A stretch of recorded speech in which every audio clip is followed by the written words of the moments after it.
Boa noite, pessoal. Meu nome é Kazue, eu sou 023 da licenciatura em Matemática e hoje eu tô aqui para resolver com vocês a prova de Fundamentos da Matemática de 2022, P1, certo?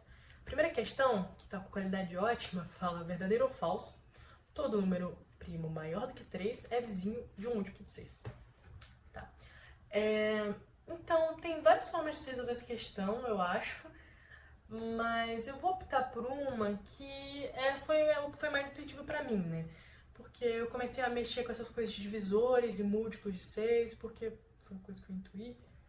Eu acho que essas intuições você vai pegando à medida que você vai resolvendo mais questões desse gênero, tá? Para um número ser múltiplo de 6, ele tem que ser múltiplo de 2 e 3 ao mesmo tempo. A gente sabe disso. Então vamos tentar trabalhar com isso. Mas antes eu queria introduzir uma notação que é a seguinte. Se A traço B, né? O que isso aqui significa? Significa que A divide B, tá? Não é nada muito difícil, é só pra facilitar, então não se assustem com isso, tá? E daí A traço e um traço assim, né? Significa que A não divide B.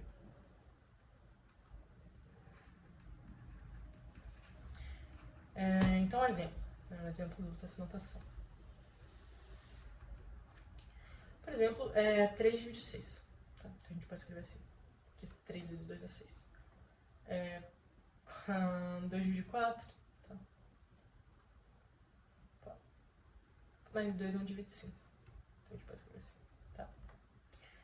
Então vamos lá. Se um número primo maior do que 3 é vizinho de um múltiplo de 6. Tá? Vamos lá. Uma coisa que eu pensei para essa questão foi pensar nos números primos mesmo, tipo assim, maior do que 3. 5. 5 é vizinho de 6. 7 é vizinho de 6 também. 12. 12 não, 11. 11 que é o número primo, né? É vizinho de 12, que é o múltiplo de 6. Então, se você for fazendo isso de número primo, você vai percebendo que essa frase ela parece ser verdade, né? Então, vamos seguir nessa linha de raciocínio que ela é verdade, sabe? Se não for, tudo bem. Depois a gente pode tentar de novo. Mas, como ela parece ser verdade, vamos tentar mexer com esses números primos e vendo que dá. Então, seja P um número primo qualquer, né? Vamos escrever assim.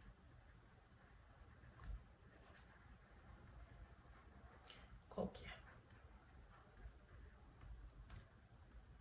Como ele é um número primo, 3 não divide ele, né? Porque é só dividido por 1 pelos números primos. Então, 3 não divide P. Mas, ao mesmo tempo, se 3 não divide P, ele necessariamente, né, ele precisa dividir P mais 1 ou precisa dividir P menos 1. Né? Ou seja, precisa dividir ou o sucessor ou o antecessor. Tá bom? Propriedades, né? Divisibilidade dos números. Então, vamos fazer a mesma coisa para o 2. 2 não divide P, certo? Se 2 não divide P, 2 divide P mais 1. Ops. E 2 divide P menos 1. Tá? Então, P ele necessariamente é ímpar, porque o único número primo par é o 2. E se um número é ímpar, o seu antecessor e o seu sucessor são pares. Né? O que isso significa? Isso significa que a gente pode dividir isso aqui em dois casos, né? A gente pode dividir no caso em que 1. Então, vou escrever isso com calma, né? Dividindo em casos.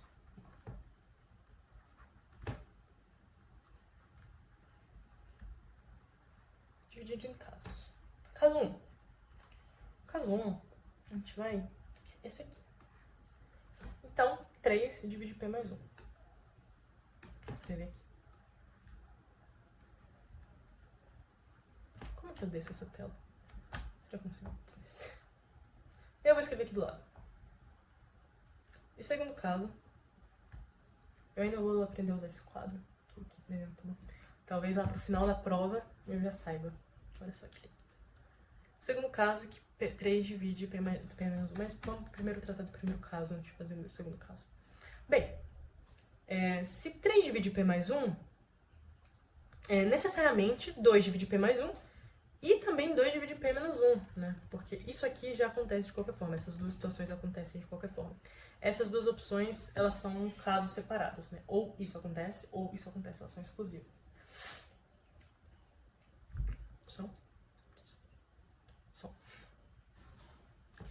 Então, no primeiro caso, 3 dividido P mais 1, 2 também vai dividir P mais 1, né? Então, 2 também vai dividir P mais 1.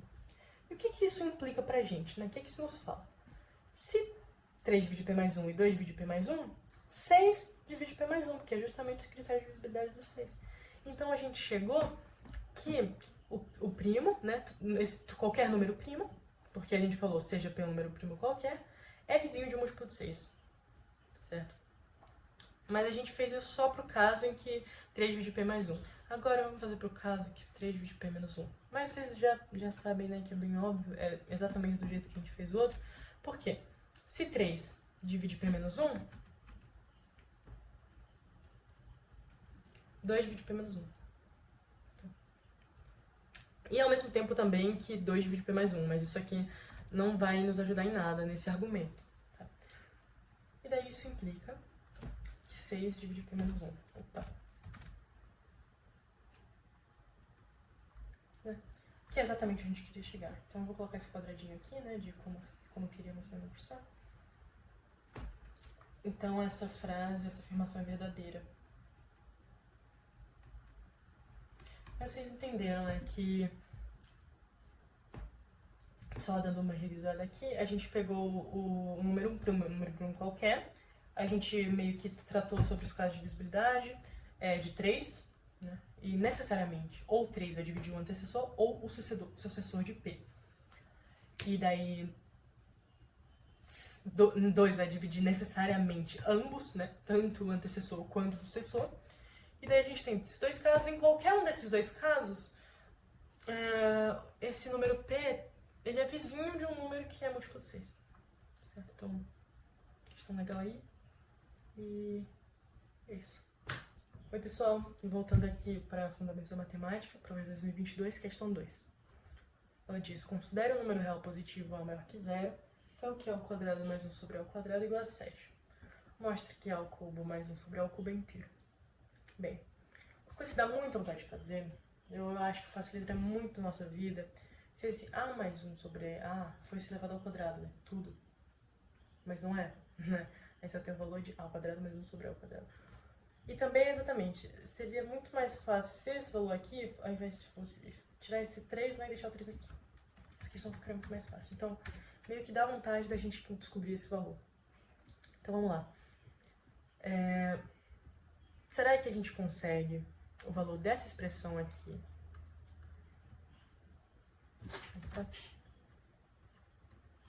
A partir dessa, um valor real, um número real, e não uma expressão. Vamos ver. Vamos desenvolver e vamos ver o que dá. A gente sabe que isso aqui vai ser A ao quadrado, mais 2 vezes A, né? Vezes 1 sobre A, mais 1 sobre A ao quadrado. Certo? Olha só, que lindo! Isso aqui corta com isso. Então a gente tem que A ao quadrado, mais... Eu vou escrever esse termo aqui primeiro para ficar mais claro, tá? Mais 1 sobre A ao quadrado, mais 2. Né? Mas olha só, a gente já tem esse valor aqui na questão, né? Que é 7. 7 mais 2, então. Que dá 9.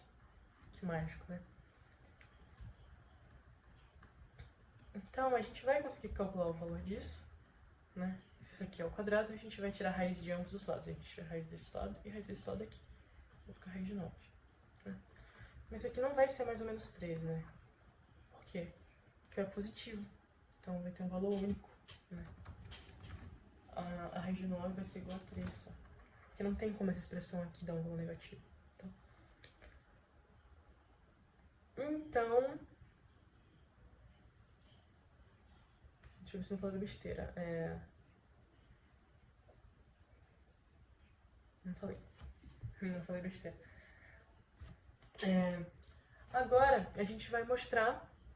Vamos tentar obter o valor disso aqui partir disso. E parece muito que é possível, né? Porque a gente pode fazer a mesma coisa. Ao invés de levar isso aqui ao quadrado, a gente pode levar ao cubo.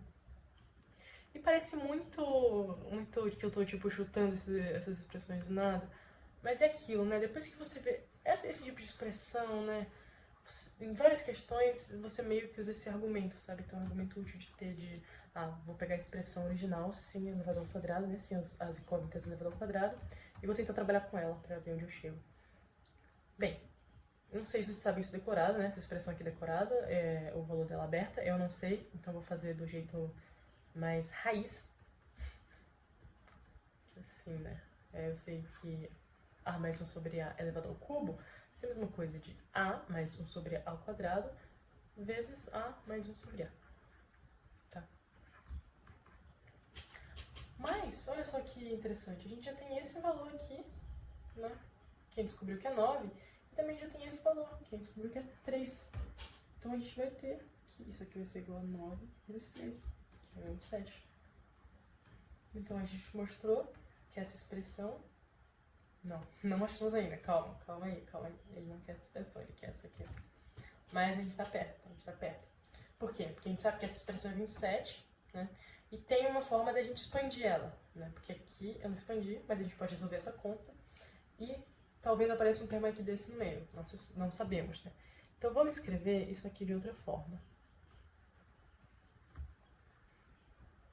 Vamos abrir essa expressão aqui, tá? Abrindo essa expressão, a gente abriu aqui em cima, né? Vai ficar a ao quadrado, mais 1 sobre a ao quadrado, mais 2. De onde eu tirei isso? Bem, essa expressão aqui ao quadrado, né? A gente ia calcular ela ao quadrado, que deu isso aqui.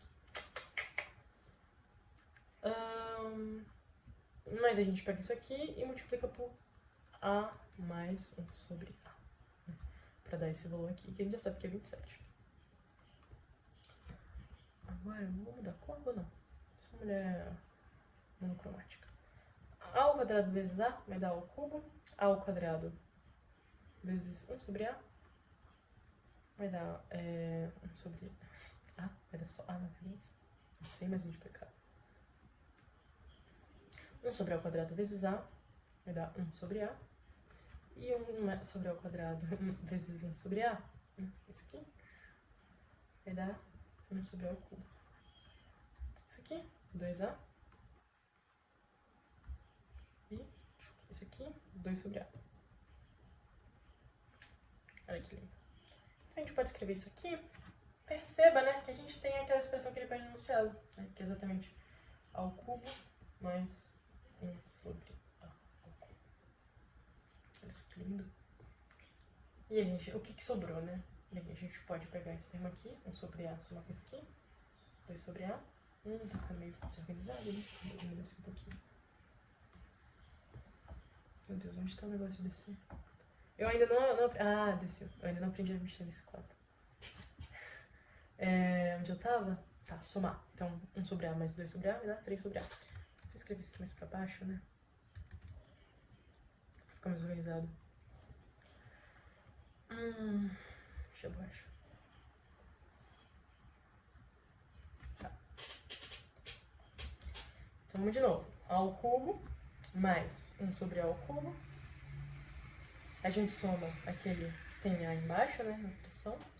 Então, esses dois aqui vai dar 3a. Soma esses dois aqui. 3 sobre a no caso, né, e esse sim que vai dar 3a. Olha só, a gente pode sim tirar o 3 em evidência dessa expressão aqui. Então vai ficar a ao cubo mais 1 sobre a ao cubo mais 3 vezes 1 sobre a mais 3 sobre a. Opa, mais a, né? Porque o 3 explica tudo isso. Então, a gente sabe que isso aqui vai ser igual a ao cubo mais 1 sobre a ao cubo mais 3 vezes 1 sobre a mais a. A gente tem os valores numéricos de tudo isso, né, gente? Tudo isso menos o que a questão pede, que no caso é essa expressão aqui. Mas a gente tem o valor numérico das outras coisas. Então, a gente já não precisaria calcular, porque a gente sabe que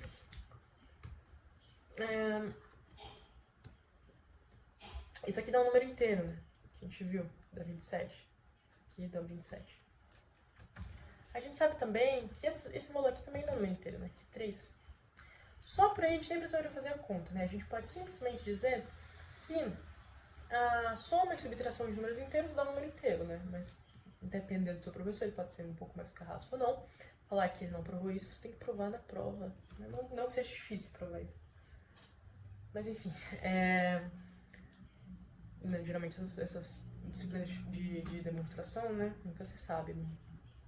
Porque você não pode usar um canhão pra matar uma formiga. Não, que isso seja um canhão. Mas agora a gente pode simplesmente resolver a conta também, né? Quem precisa ter essa dúvida se o professor pode ser carrasco ou não. Bem, mas isso aqui a gente sabe que é 27. E essa expressão a gente repete. Mais 3 vezes 1 sobre A, que dá 3. 3 vezes 3 é 9, na verdade. Isso. Então, a parte mais difícil, né? Que é subtrair 27 e 9 dá 18.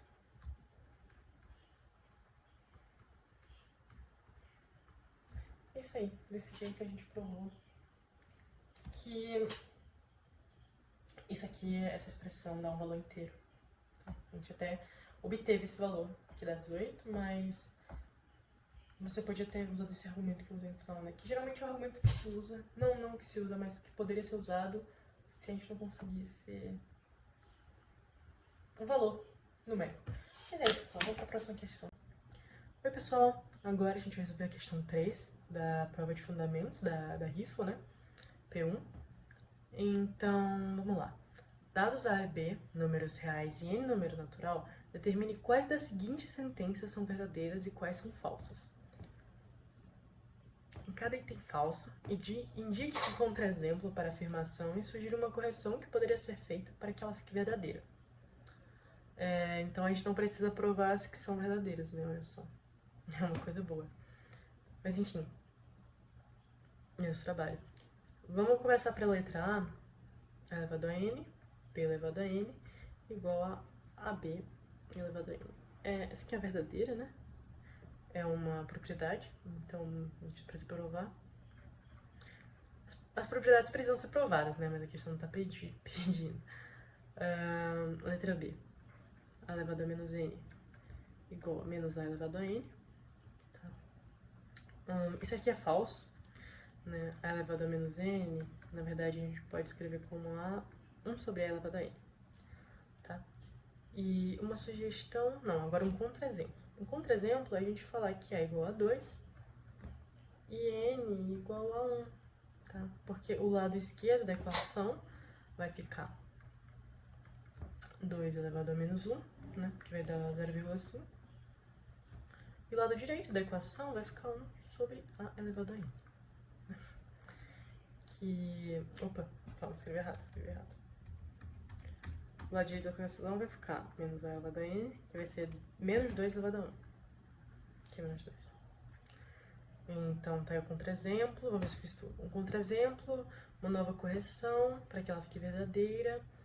E ela é verdadeira. E ela é falsa. Tá, então, a gente já falou tudo isso. Bem, letra C. A sobre B elevado a N igual a A menos B elevado a N. Isso aqui a gente pode expandir pelo binômio de Newton, né? Mas, enfim, não é essa expansão, né? Isso aqui tá falso. Também é falso. Um contra-exemplo pra gente ver. Vamos dar a sugestão primeiro, igual a gente fez na última letra, né? Pra ficar padronizado. Isso aqui vai ser igual a A elevado a N sobre B elevado a N. Eu até sugeria o que é isso aqui, mas é porque a letra D, né, já é uma coisa bem parecida, então acho que vai precisar. Tá, então agora a gente vai falar um contra-exemplo. Contra-exemplo seria um A igual a 2, um B igual a 2 e um E igual a 2 também, né? Quanto que ficaria isso? Ficaria do lado esquerdo, né? Se a gente substituir, ficaria 2 dividido por 2 dá 1, elevado ao quadrado, continua dando 1. E aqui do lado direito, A menos B elevado a N, daria 2 menos 2, 0, ao quadrado 1. Ao quadrado 0. Vamos com calma. e essa é falsa. Letra D. A mais B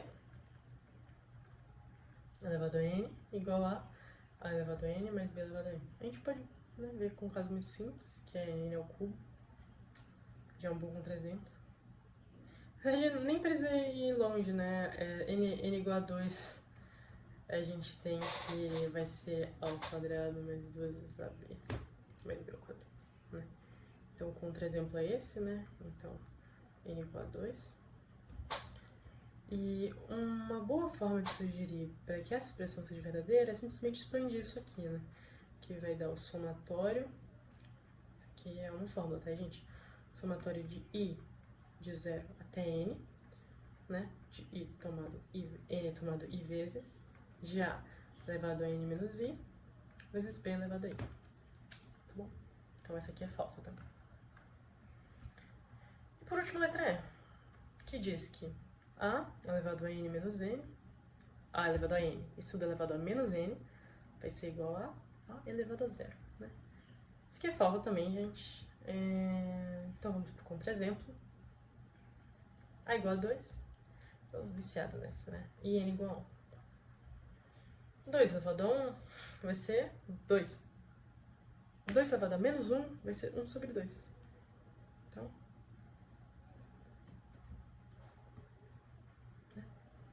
2 elevado a 1 dá 2. Elevado a 1 menos 1, 1 sobre 2. E 2 elevado a 0 dá 1. Tá? Uma sugestão para que aquilo fosse verdade, a gente sabe que quando o expoente, quando é uma multiplicação de potência, uma potenciação de potência, a gente multiplica, né, as potências. Então isso aqui vai ficar igual a elevado a menos n ao quadrado. Certo? Então é isso aí. Acho que foi a questão mais tranquila, assim, da prova. E foi isso, gente. Quarta questão, então, é que ela é completamente diferente das outras. Eu não sei se essa prova foi feita no EAD, porque, enfim, vamos ler, vocês vão entender. Seja A, B, C, D, E, F, o número do seu RA. Por exemplo, se RA é igual a 1, 2, 3, 4, 5, 6, então A é igual a 1, B é igual a 2, AB é igual a 12, etc. Considere a sequência SN igual a menos EF sobre AB elevado a N. Faça o gráfico da sequência usando algum aplicativo de sua escolha, né? GeoGebra, matemática, R, etc.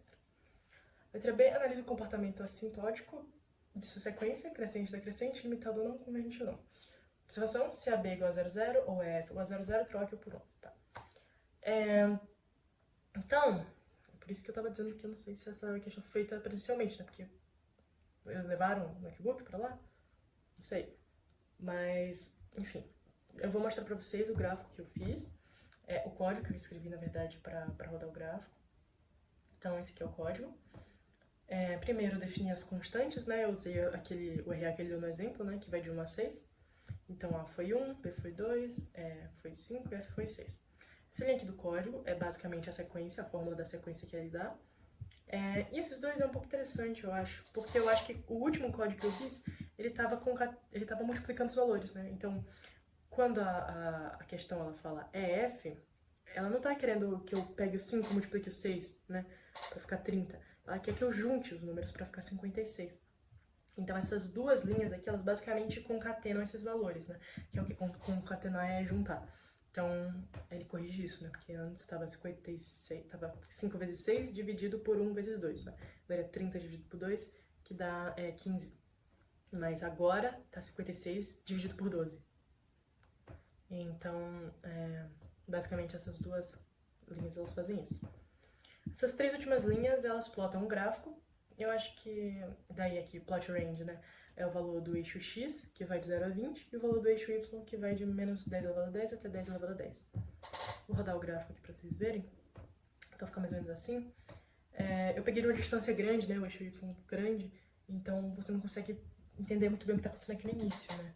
Porque parece que esses pontos aqui são constantes, né? Quando isso acontecer, é importante você dar um zoomzinho no gráfico. Como que você dá esse zoom? Você mexe aqui nos valores de y, tá?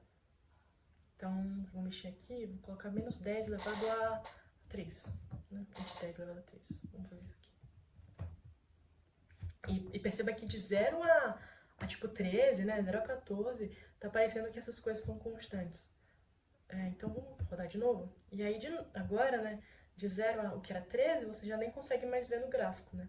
Mas você vê que o início aqui não é constante, você vê que tem uma variaçãozinha. Então é importante você sempre ficar variando o valor do eixo y para enxergar melhor o gráfico. Outra coisa que eu queria comentar, que enfim, não tem muito a ver com a questão, eu acho, ou tem, mas eu acho que é importante, tipo, ressaltar que eu coloquei um gráfico discreto, né? Discrete plot. Eu poderia ter feito só um plot normal, mas por que eu coloquei um discrete plot? Basicamente porque é uma sequência, ela dá pontos, né? Ela não une esses pontos.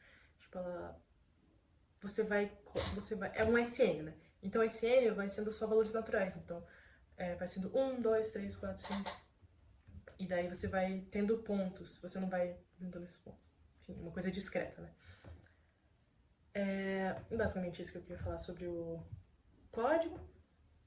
Então, vamos responder as perguntas, né? Será que eu consigo arrastar para cá de novo? Consigo. Analise o comportamento assintótico de sequência, né? Crescente, decrescente, limitado ou não, convergente ou não. Bem, ela claramente não é crescente nem decrescente, né? Porque vocês podem ver que ela fica alternando entre valores positivos e negativos sempre. Então, o que mais? Limitada ou não? Bem, ela é limitada porque os valores absolutos, eles não tendem para nenhum valor, né? Tipo, mesmo que a gente excluísse os negativos aqui, né? Eles divergiriam. Eu vou aumentar um pouco. Será que se eu colocar 100 vai ficar muito absurdo? Vai, com certeza vai, na verdade. Não dá pra ver, calma aí. Vamos colocar tipo assim, 17. Opa. Pra vocês terem uma ideia melhor, talvez. Horrível. Tô errando todas. 12. Basicamente, eu tô tirando ou colocando o zoom do gráfico. Enfim, mas dá pra perceber que os pontos eles vão sempre oscilando entre positivo e negativo, né?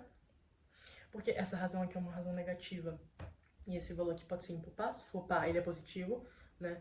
O valor da sequência é positivo. Se for ímpar, o valor da sequência é negativo. Então ela não é limitada e também ela não converge, né? Porque os valores dela não estão indo para nenhum valor. Tipo, os valores dessa sequência, de novo, né? Elas são sempre positivo, negativo, e não estão convergindo para nenhum número. Então, basicamente isso que você precisa explicar na questão, mas eu acho que a parte mais complicada, talvez, seja gerar o código, porque depois que você olha e você fica variando aqui os valores, eu acho que fica mais claro. Aqui, né? Dá pra ver, né? Eles não convergem para nenhum valor. Aqui. Enfim, eu recomendo que vocês fiquem brincando um pouco assim com os eixos, alterando os eixos, para entender melhor a sua sequência, né? Mas enfim, foi basicamente isso.